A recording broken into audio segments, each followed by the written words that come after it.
धोबी चमारों के लिए हुए पैसे से भगवान को भोग नहीं लगेगा, जो प्रसादी बनेगी वो भी अपवित्र हो जाएगी। मैं धन्यवाद देना चाहता हूं राजस्थान के नागर समाज के उन लोगों का जिन्होंने दलित समाज के लोगों को यह बता दिया है कि कंफ्यूजन में मत रहना, इस तथाकथित हिंदू धर्म में तुम्हारी हैसियत में कोई बदलाव नहीं हो पाया है, इसलिए राम मंदिर को लेकर उत्साहित मत होना।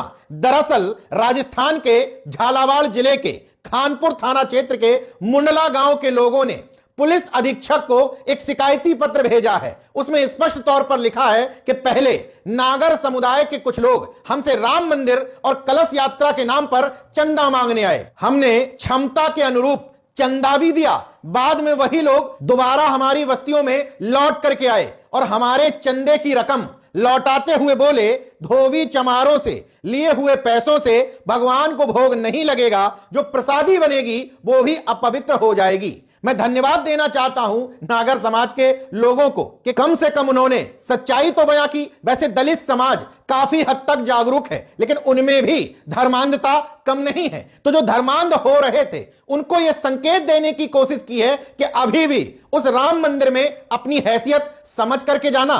पुलिस अधीक्षक को दिए शिकायती पत्र में स्पष्ट तौर पर लिखा हुआ है, मेघवाल समाज, बैरवा समाज, धोबी समाज और मेहर समाज, इन 4 समाज के लोगों से चंदा लिया गया था। बाद में इनको चंदा लौटाते हुए जाति सूचक शब्दों का इस्तेमाल किया गया। मतलब जो हिंदू बनने की ओर अग्रसर थे उनको यह संकेत और संदेश देने की कोशिश की गई है कि धर्म के दरवाजे तुम्हारे लिए अभी भी खुले नहीं हैं। हालांकि नेशनल जनमत उन तथाकथित राम भक्तों से भी अनुरोध करता है कि यही बात जो आपने इन दलित समुदाय के लोगों को समझाने की कोशिश की है, वही मंदिर में बैठे हुए पुजारियों मठाधीशों को भी जाकर समझा दीजिए कि इन जातियों से पैसे नहीं लेना है, क्योंकि इन जातियों से जो पैसे दान पेटिका में डलवाए जाते हैं उससे आपके पत्थर के भगवान अपवित्र हो जाते हैं। अगर इनको हिस्सेदारी नहीं देनी है, सम्मान नहीं देना है, तो ये ड्रामेबाजी क्यों केवल इन राम भक्तों द्वारा नहीं बल्कि किसी भी मंदिर के बाहर बोर्ड लगवा देना चाहिए कि हम दलित पिछड़े समुदाय के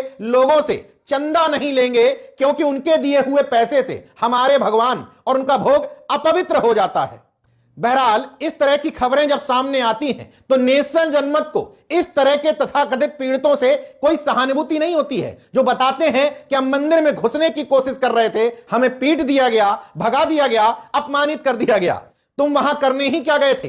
अपने मुक्तिदाता के तौर पर बाबा साहब का नाम लेते हो। बाबा साहब ये प्रयास बहुत पहले करके देख चुके हैं। उनको समझ में आ गया था कि इस धर्म के अंतर्गत हमें सम्मान मिल ही नहीं सकता। तब उन्होंने काफी सालों बाद यह निर्णय लिया था कि मैं हिंदू धर्म में पैदा हुआ हूं लेकिन मरूंगा हिंदू नहीं। ऐसे ही निर्णय नहीं ले लिया था, इससे पहले सभी धर्मों का अध्ययन किया था। इसलिए नेशनल जनमत को इस तरह के लोगों से कोई विशेष सहानुभूति नहीं होती है। आपने राम मंदिर के नाम पर चंदा दिया ही क्यों था? क्या आपको पता नहीं था कि यहां पर आपका सम्मान होने नहीं जा रहा, आपके समाज का पुजारी बनने नहीं जा रहा, आपके समाज को मंदिरों में वो पद और प्रतिष्ठा मिलने नहीं जा रही? यही चंदा आपने विद्यालय के नाम पर, अस्पताल के नाम पर, किसी सामाजिक संस्थान के नाम पर या हॉस्टल के नाम पर दिया होता तो नेशनल जनमत एक बार नहीं आपको बार बार सैल्यूट करता।